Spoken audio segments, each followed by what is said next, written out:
right, guys, we are back. Welcome to the Mid-Level Media channel. We are here for not one, but two 4K reviews. We're going to be talking about the new Sleepaway Camp 4Ks. We have Sleepaway Camp 2, Unhappy Campers, which was my introduction to the franchise. And then we've got Sleepaway Camp 3, Teenage Wasteland, which was a first-time watch. So one of these movies I've been watching since I was like 11 or 12. And one of them I just watched this past weekend. So I did, guys. Look, here's the thing with these movies. Like, comment, subscribe too. We're just going to get into it.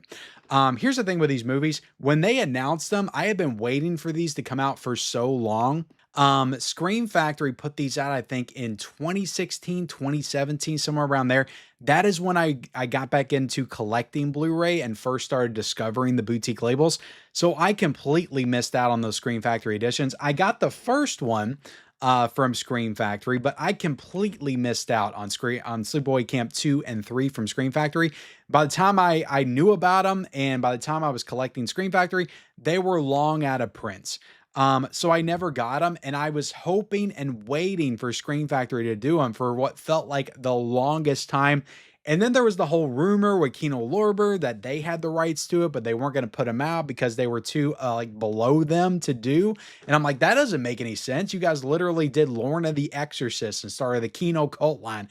Like you're above Sleepaway Camp. That doesn't make any sense. And then we got the announcement that Sam Piper Pictures was going to put them out on Blu-ray just to get them back in print. And I think those came out last December or something like that. But something told me that we would get these movies on 4K at some point. So I did not get those two releases. I was lucky enough, however, at one point when I was doing subscriber mail and subscriber unboxings, somebody did send me Sleepaway Camp 2 from 88 Films. So I did have this movie on Blu-ray in the collection at least. So I was happy, like, knowing that I at least had this, because this is honestly my favorite of the franchise. But again, I kind of knew at some point somebody was going to do these movies on 4K. So I held out and we finally got it, guys. Sleepaway Camp 2 and 3. So when Scream Factory finally announced these, I pre-ordered them from the website immediately. So I got the two additional slip covers as well. I got the poster, which we're going to take these out and show them off also. And I got the full package for this. I think it was like 75, 76. And the idea was, oh, well, I'm going to get this in early and then I'm going to get to review and talk about it before, you know, most people do. But then I just let them sit over there for the longest time because I had other stuff to get to. So even though like I got these, I think July the 20th or something, they sent these out like super early. It still took me, I'm still putting this review out like a week after the actual release date. But hopefully there's still going to be people interested in my thoughts on these releases. Well, let's go ahead and kick things off by talking about the movies themselves. So Sleepaway Camp 2 was the first one of the franchise that I watched. I saw this on the video store shelf when I was a little kid, and I was already a big Nightmare on Elm Street, Friday the 13th fan at that time. So I was like, what is this? Jason's mask, Freddy's glove, and this girl's backpack as she's hiking through the woods. Like, what is this movie? I have to see it. And I remember this movie like kind of scaring me when I was a kid. It wasn't until I got a little bit older that I got into the campy, like, you know, comedy of it, goofiness of it, wackiness of it, you know. But I still think, like, watching it now, that Pamela Springsteen brings like such an unhinged nature to that character, to the character of Angela. Like it's still a little bit unsettling to me. Like, even though it is very campy, very over the top, kind of meant to be a little funny. Like Pamela Springsteen, to me, she's up there with some of the greats as far as like slasher villains. She's up there to me, like as far as like comedic timing, just the amount of charm and charisma that she has in the role, just how unhinged she is. Like she's up there with Freddy Krueger, Chucky, like just like how entertaining she is. And her comedic timing is so perfect. Her one-liners, like she is so good in this role. I love Felissa Rose in the first one. Like she's perfect for what that movie is, because it is a little bit of a different tone than this. But Pam Springsteen brings so much to this character, like so much life to this character. I think she's one of the best slasher villains ever, like of all time, like just with this movie and just with this movie right here. And what a treat this was to finally get to watch this, because I had heard for such a long time that this one's good. for what it is. A lot of people enjoy this one. Then some people said that the third one just wasn't as good. It was kind of a step down from the second one. To me, it wasn't a step up, but it was I pretty much enjoyed this one just as much as I enjoyed the second one. I just really love Pam Springsteen in that role. I think she brings so much to it, and she carries over everything that she brought in the second one to the third one. And I just love how gruesome the violence is, the kills, just how unforgiving she is, and how merciless she is, and how she takes people down and how she kills them. Like, she does not give a crap about anything. Just the way she starts beating people with sticks and stuff, and just the nature of some of these kills, just how sadistic some of them are. I don't know. Like, I just think it's so much fun. I think Angela and Pam Springsteen brings so much to the character. So yeah, like, they're not two of the all-time like great horror films, but I think as far as slasher movies in the 80s, this one came out in 88, this one came out in 89. So this is kind of the tail end of the slasher era. I do think these are two of the stronger slasher films, or more entertaining slasher films of that era. And yeah, really enjoyed both of these films. Now, getting into the actual 4Ks here, guys, both of these are 4K restorations of the 35 millimeter interpositive. They are presented in Dolby Vision and HDR, and I thought they looked pretty good. You know, we've talked about summer camp slashers on this channel, or just summer camp movies in general. Like, I tend to think that most of those look pretty great in 4K. I love the first Friday the 13th film on 4K. There's a lot of people that aren't fans of it. I love Friday the 13th Part 2 on 4K. I thought that looked even better. The Burning, I still think, is maybe a top 5 Scream Factory disc. The Burning on 4K looks incredible. These are not up to those standards. I do think they're very nice as far as the presentation, but you do kind of notice that it's not that native 4K restoration, that it is an interpositive that they are working with, because, you know, again, I think the quality is good, but it's not as strong. It's not as defined as I feel like that native 4K would be. And the colors are good. You can definitely tell the HDR is enhancing some of the trees and some of the outfits and the blood and the gore and stuff. You can tell that is enhanced a little bit. You can definitely tell that there's better detail. But again, I don't have the Scream Factory Blu-rays, and these don't include the Blu-rays because Sandpiper Pictures has the rights to the Blu-rays. That is the reason in the States domestically. That's the reason why the Blu-rays were not included here. It wasn't that Scream Factory was trying to cheap out. You know, they do that sometimes for sure, but that wasn't it in this case. It's because they have the rights to the Blu-rays, and Scream Factory's got the rights to the 4Ks. So I can't compare these to the Blu-rays and tell you like how big of an upgrade these are over the Blu-rays. I will say, look, if you're happy with your Blu-rays, and those Blu-rays at one time are going for $200 or $300, something like that. If you're happy with those, then, you know, maybe these aren't like 100% necessary to upgrade to 4K, but I do think that they're solid 4Ks. I think they look good on 4K. I mean, they're definitely going to be the way that I watch these movies for years to come. You know, in the next 20 years that I have these, I doubt there's going to be any other release come out that is better than these. Because I don't think that there was issues with the original materials. I think they lost it or couldn't find it, or something happened with them. I don't know if they had I think they were working with the interpositive when they did the Blu-rays too. But when it comes to the first one, they lost the negative, and that's why they didn't do the 4K for this one. So that's kind of strange that they would do the 4K with these two having the interpositive, but they wouldn't do the same for the original Sleepaway Camp, which kind of leads me to believe that maybe they have an idea of where it is and they're looking for it, because they did have it at one point. I mean, this says a new 2K scan of the original camera negative. So maybe they'll find it and they'll do that native 4K of the original camera negative for the first Sleepaway Camp at some point. But again, guys, I'm not trying to crap on these 4Ks at all. I think they look serviceable. They're fine 4Ks. They're just not spectacular 4Ks like The Burning or the Friday the 13th films, or another, camp movie, Little Darlings, that Vinegar Syndrome put out a couple of years ago, was a fantastic 4K. These are not on the level of that. They're good 4Ks. They're not bad 4Ks, but, you know, there's just, and again, sometimes this just comes back to the original materials.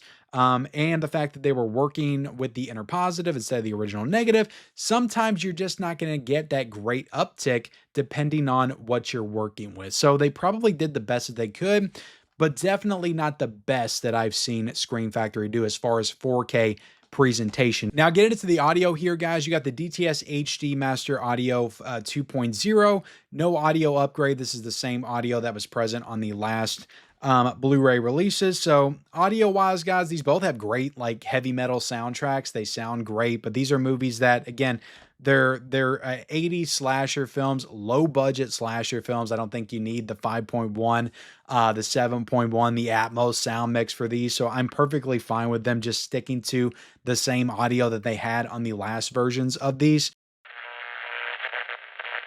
Now, getting into the unboxings here, I did get the original poster slip covers for both of these. I'll show you the fronts of Sleepaway Camp 2 right there, which looks great. I mean, both of these posters are awesome, and we'll get into the actual posters here in a second and some of the potential disappointments there. And then you got the front of Teenage Wasteland, which is cool. Get the front, you got the back. I like that this one's got the red spine. I think that's pretty awesome. And then on the inside, you got the same thing going on right there. Flip it to the back. Open it up.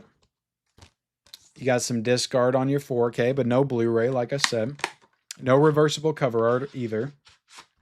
Oh, I won't put these slipcovers back on. I'll put these slipcovers to the side, because we got new slipcovers. We got a lot of cardboard today here, guys. But on the regular 4K case right here, you got the same artwork, and then you got the disc art on the inside. And both of these got incredibly fun casts as well. I need to point that out too. I love the cast in both of these. All right. And this is the newly commissioned artwork that is new to this release, which is pretty damn badass. And the artist is Devin Whitehead. They got Devin back. I feel like it's been a while since they've had Devin do some artwork, but maybe I'm wrong. But that's the front. That's the back right there. Nice image of somebody hanging. And that's Sleepaway Camp 3. Let's take a look at Sleepaway Camp 2. Great artwork on this one as well. I love Angela with the chainsaw. Super badass. Flip this one. You got the leeches. You got the spine right there. This is also artwork by Devin Whitehead. But the cool thing is, guys, when you put these two together, it shows a full image. So that's the cool thing right there. Pretty damn badass. So that is the, now what am I going to do with two slipcovers? I always wonder that myself. It's like I usually end up taking off the original poster slipcovers, putting them in a box, and then I display the newly commissioned artwork on the shelf. But, you know, I know with the Child's Plays, I switched them out a couple of times. I put the original poster art on there. So sometimes I just switch them out, just play around with it a little bit. But I don't need multiple slipcovers, but I got them.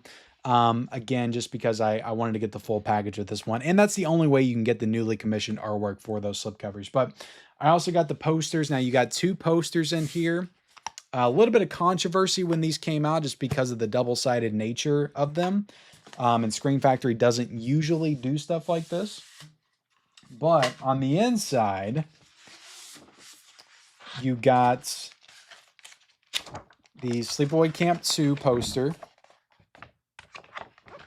And on the other side, you got Sleepaway Camp 3. So the complaint was that if you wanted to put both of these posters up like next to each other to display them, you can't do it. You have to do either one or the other. And that is kind of crappy because in the past, when Screen Factory would do these posters, they would do both of them. Like they would do Sleepaway Camp 2 and they would do Sleepaway Camp 3.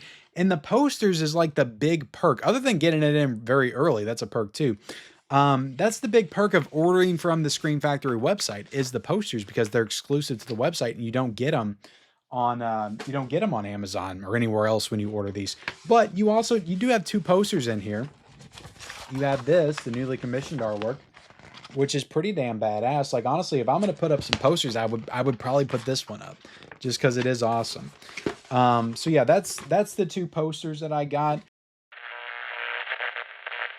Now, diving into the special features, another good thing about these two releases is Scream Factory didn't just phone it in, add the same new special features as the Blu-rays had. They added new features, they added value, which I'm a fan of. So looking on the back of Sleepaway Camp 2, you got new Return to Sleepaway Camp 2. Looking at the making of the film with counselor Jeff Hayes, that's about 10 minutes long, just talking about the legacy of Sleepaway Camp, the Sleepaway Camp 2 and the Sleepaway Camp movies. Then you got new I'm a Happy Camper interview with actor Brian Patrick Clark. And then you got new Camp Carnage inside the makeup effects interview with special makeup effects artist Bill Johnson. Then you've got a audio commentary here, but I think the audio commentary was older and from the past Blu-ray release. Then you got all the archival features as well, which I believe, yeah, A Tale of Two Sequels, Part 1, Back to Camp, featuring interviews with Michael A. Simpson, actor Sammy Fields, director of photography Bill Mills, and more. So, yeah, you got a lot of good stuff here. You got the, I think that was like a Part 1 and Part 2 documentary on both of the movies, making of Sleepaway Camp 2 and 3. So we'll get the Part 2 of that in the third one. So yeah, that's the archival stuff. So not only do you have that past archival stuff that's on the past release, but they added 3 new features in with both of these releases, which is pretty damn cool at Scream Factory. And then on the third one, you've got new Return to Sleepaway Camp 3, looking at the making of the film with counselor Jeff Hayes, author of Sleepaway Camp, making the movie and reigniting the campfire. So that's an author, somebody that's wrote a book on the Sleepaway Camp films, talking about the movies. Again, talk about the third movie for about 10 minutes. It's the same guy from the second one. Then you got new Weeding Out the Bad Inside the Stunts interview with stunt coordinator Lonnie Smith Jr., which is actually a pretty interesting interview because there is a lot of heavy like stunts kills, I feel like, in the third one, especially like the opening kill with the garbage truck. I think it is. Was it a garbage truck or was it just a semi? I can't remember. But he talks about that stunt and everything and what went into that. And it's that's a pretty good feature. Then you got new Angela's Greatest Hits inside the Sleepaway Camp songs, interview with songwriter performer John Alton. So I think all these features together, it's about an hour of new special features between the two of the movies. And on this one, you have all the past archival stuff, the new commentary or the commentary that was new back in the day. You've got Part 2, New Victims and New Horizons, featuring interviews with Michael A. Simpson, actors Mark Oliver, Daniel Welcher, Sandra Dorsey, Kim Wall. So you got tons of people from the movie in this one. But the cool thing about Sleepaway Camp 3, and I really don't know. Somebody have to let me know in the comment section if this was included in the Blu-ray release that came out back in the day. But this one actually has the Sleepaway Camp 3 work print from the VHS. So you can watch a version of Sleepaway Camp 3 with extra footage that's in VHS quality. So it's not the best way to watch the movie, but if you want to watch some of that extra footage, or if you want to watch the movie with the extra footage, you can watch the work print, which is included in here in this 4K as well, which is pretty cool. Then you got deleted scenes, home video trailer, Tony Lives short film, and still gallery. So yeah, if that short film is new to this, there's actually a lot of new features and new value for both of these releases that came out from Scream Factory of the Sleepaway Camp film. So overall, guys, look, I didn't think the 4Ks were like anything to write home to mom about. Like, they weren't fantastic by any means, but also, these movies were long out of print. People were paying $200 to get them on eBay. I do think it's good that they're at least back in print, back in stock with Scream Factory, with those special features, with new special features. So overall, I do think both of these releases are worth it on 4K. And if you don't have them in your collection and you're a slasher fan, I think they're kind of must own. So there you have it. That is my review of the Sleepaway Camp movies on 4K. Hope you enjoyed it. Hit the like button, hit the subscribe button if you haven't already. Comment down below whatever you want to comment. Turn on those bell notifications and follow me on all my social media accounts. Those links are down below in the description, and we'll see you next time.